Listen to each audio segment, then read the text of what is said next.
Hospital Porters, Pride and Dignity, Stop the New World Order. Welcome to Herpanwo TV. Right, this is a video I never really intended to make. This is kind of an emergency broadcast, but I've had some more copyright problems. Yes, it appears I have suffered two copyright issues in the last 48 hours. One of them is almost certainly a copyright attack. Now, before the internet age, people would probably say something like, you know, a copyright attack? What's that? What do you mean a copyright attack? And again, it is one of these modern phenomena that really doesn't fit into any past model that people from the past would understand. It's a brand of early 20th century stupidity that simply didn't exist a while ago. Now this all happened. I'll go back to the beginning, okay? I uploaded a video last night called Viceroy's House, a film review. It was another of my roving film reviews where I went to the cinema and I watched the film, I came out and I talked about it. I've done a few of those over the last couple of months. It's a new kind of thing I do. And the film I went to watch was called Viceroy's House, and it's in the cinema now, and I thought I'd go and see it and let you know what I thought about it, as I've done before. Now, what I do is I include the trailer in these films. I include the trailer of the movie I'm going to go and see, so that you know what film I'm seeing. It gives you an idea of what the film is like. Now, I think this is the fourth time I've done one of these things, and on all the other previous videos I've had like a third-party automatic strike for copyright because I'm basically using someone else's content. But these strikes are never sustained. In fact, they're just automated. They're just a third-party strike. What usually happens is I get a few ads on my videos for a few weeks, which are ads which basically the copyright owner claims, and then even those are sometimes removed. I mean, on the denial review, there's not even any ads anymore because the actual copyright owner has actually reviewed this automatic claim and decided to cancel it. Or either way, it does not affect my community status on YouTube at all. Now, this actually changed. This is where gets really stupid. This actually changed, and I've had a feeling this might happen. When I uploaded my Viceroy movie, my Viceroy House review, it didn't just get a third-party strike. It was immediately came back as blocked. Now, it wasn't blocked universally. It was blocked in, I think it was 239 countries. Okay, 239 countries. How many countries are there in the world? One moment, sorry, I just has been blocked. Right, how many countries are there in the world? Should have looked this up before. How many countries in the world?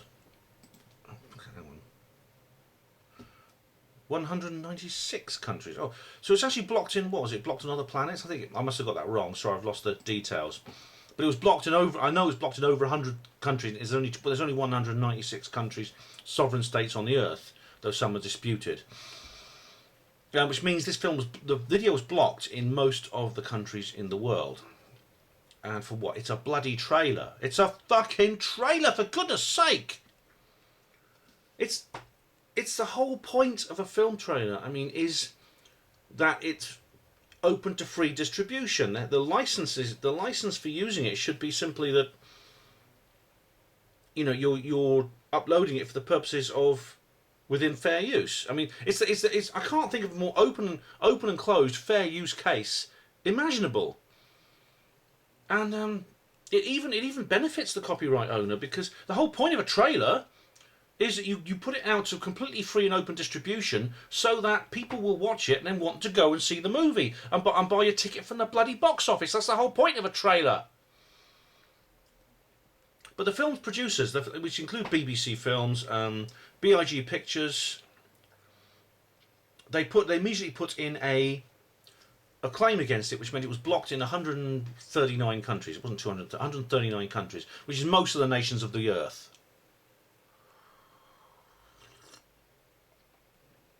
This wasn't just an automated system. This was an active blocking caused by the company itself, or it may have been some kind of. They may have some kind of stupid attitude they may have an automated claim, but it was something done deliberately by the company, the producer.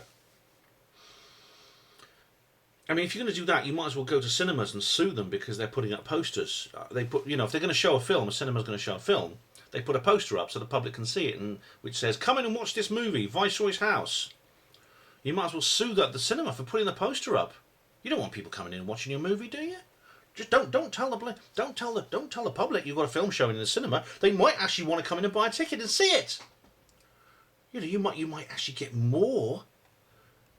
a bigger audience by putting this poster up. Not good enough. You've got to sue them. This is lunacy. I mean, talking about biting the hand that feeds you. And this is the thing about copyright attacks. I mean, I had another one. Okay, I had another one. Here we go. I had another one on. This happened. This was 2 days ago. I only just spotted it. Here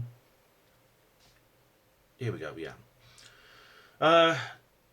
They put up a claim was put in by somebody. It's a YouTube. It looks like a YouTube channel. It doesn't, which I can't find. Doesn't even exist.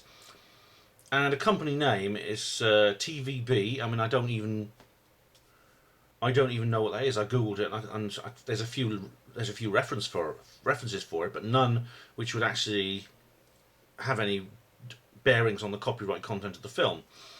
But basically, the film is Dr. Jonathan Reed at Rendlesham Forest, 2014. Now, the copyright restriction in this case is that it related. They actually put a match. There's actually a timestamp on the copyright claim which says exactly what part of the film, if not all the film, the copyright claimant is worried about. And the part they're worried about in this film, which is almost 3 hours long, is a 3-minute segment where basically Dr. Reed and Robert Wraith play the videotape allegedly made by Dr. Jonathan Reed in the woods in 1996, where he came across the alien. For that reason, I went to my to my Gmail account. I found out that it's blocked in all countries, which basically means it's invisible. The video is now invisible. It's completely removed. So I filed a counterclaim against it, and that could take up to 30 days to be acted on. And of course, in the process, I've had to dox myself. I've had to because I've had to send them my address and things like that. It's the usual sort of thing. God, you know, who knows what they'll do with that. It's always a danger when you do this sort of thing. But I suppose, I mean, I made it after the 2015 fiasco with the Colonel Holt video, and I'll put a link in the description box to that. Where what happened was a claimant decided to attack me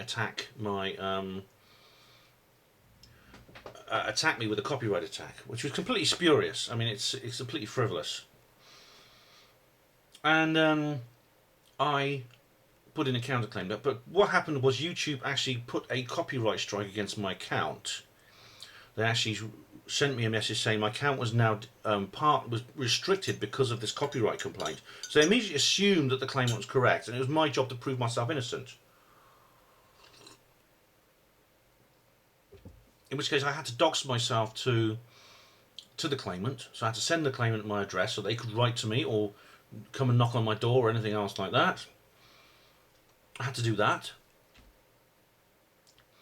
And so that was, well, luckily I was in the right. I put in a counterclaim, and my video was restored, and the strike against my account was removed. Because of course you get 3 copyright strikes, then your account is closed. Now obviously some progress has been made here, because I did complain about this, and obviously since then some progress has been made. The reason I know that is because YouTube they've not removed the video and given my account a copyright strike. What they've done is they've blocked it in all countries, which is the same as removing it. They basically said no one can watch it.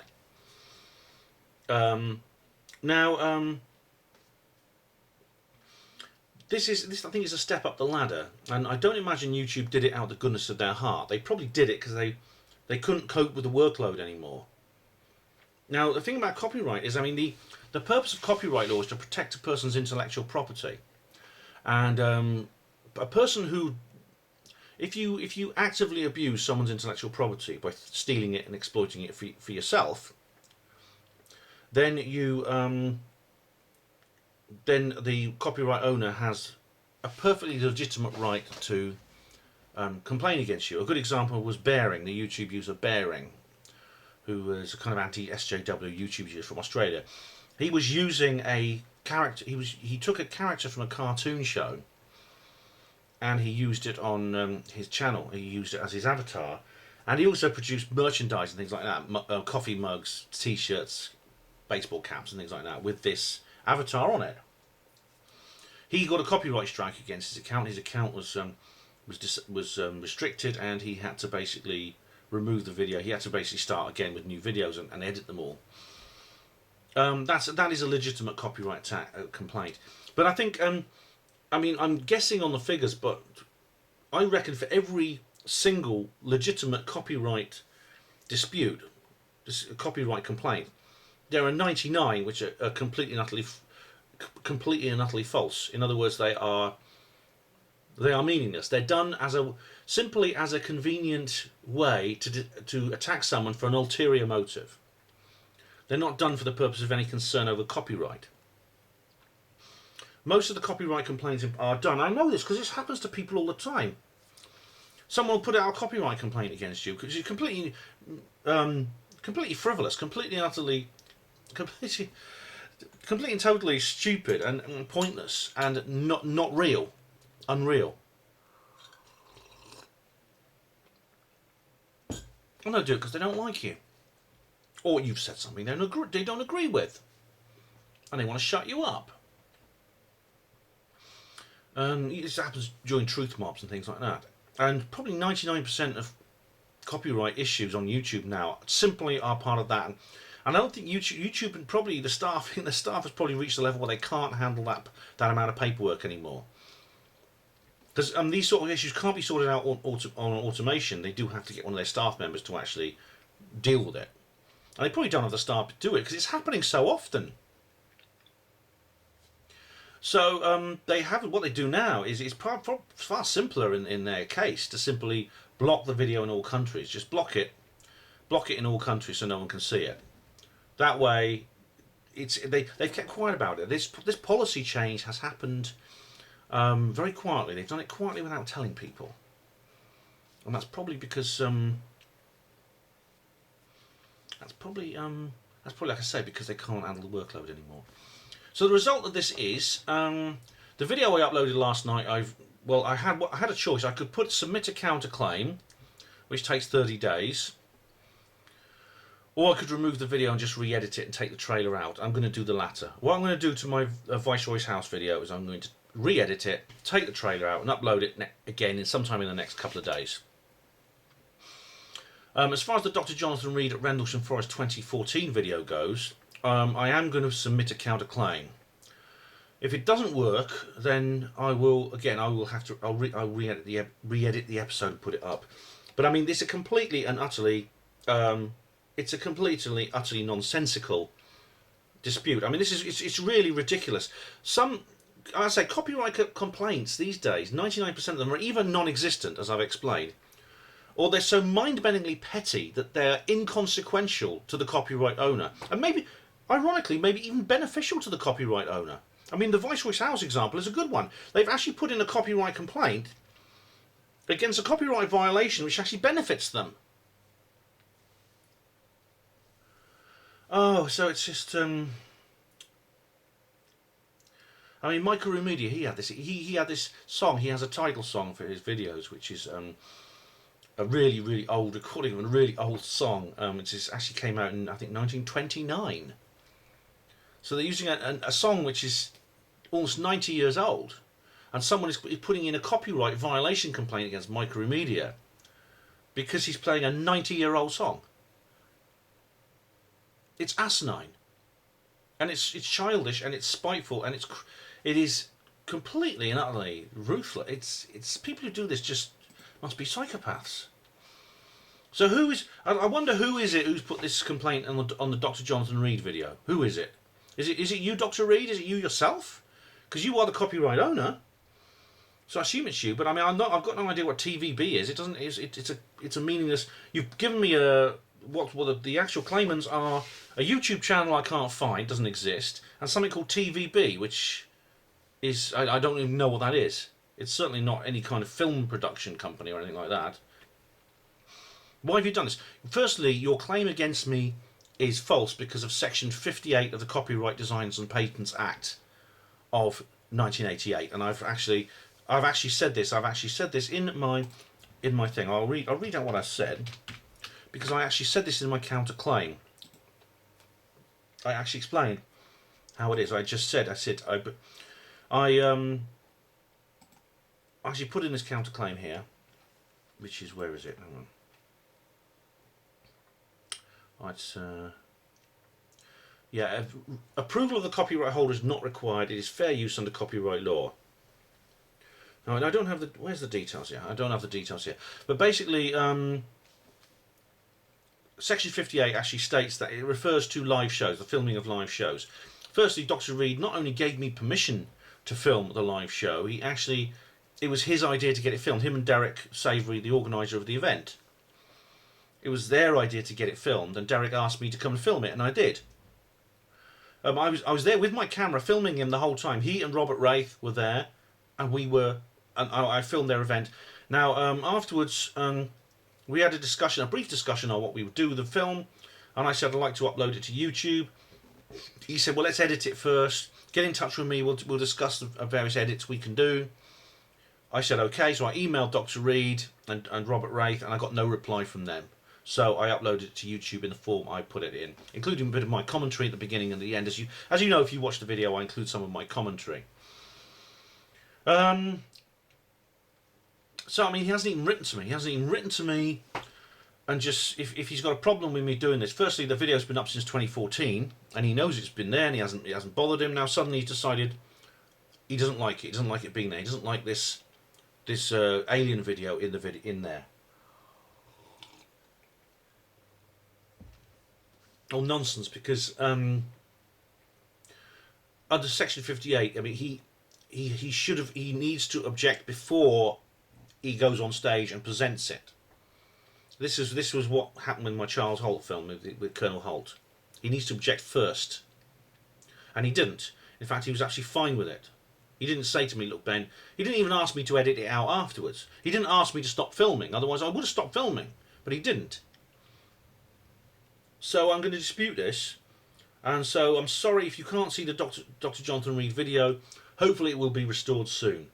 At least I can be glad that YouTube have, probably, like I said, probably not through the goodness of their heart. At least they don't put bloody copyright strikes on people's account, on my account anymore, like I did last time. They haven't immediately jumped to the conclusion I'm guilty and put a bloody copyright strike which restricts my accounts to 15-minute videos and all the other stuff I can't do. What's this world coming to? I mean, haven't we got enough problems with the New World Order and stuff like that? And as for Reed, I mean, I actually defended him, as you know if you've seen the video. I defended him. I said, I mean, I actually challenged some of the people who said he's a fraud. I still say this has no bearing on the reality of his alien encounter. Not to worry. Not to worry. I'll keep you updated. In the meantime, I'm going to re-edit the Viceroy's House video and upload it. So, thanks for watching. Hospital Porters, Pride and Dignity. Stop the New World Order.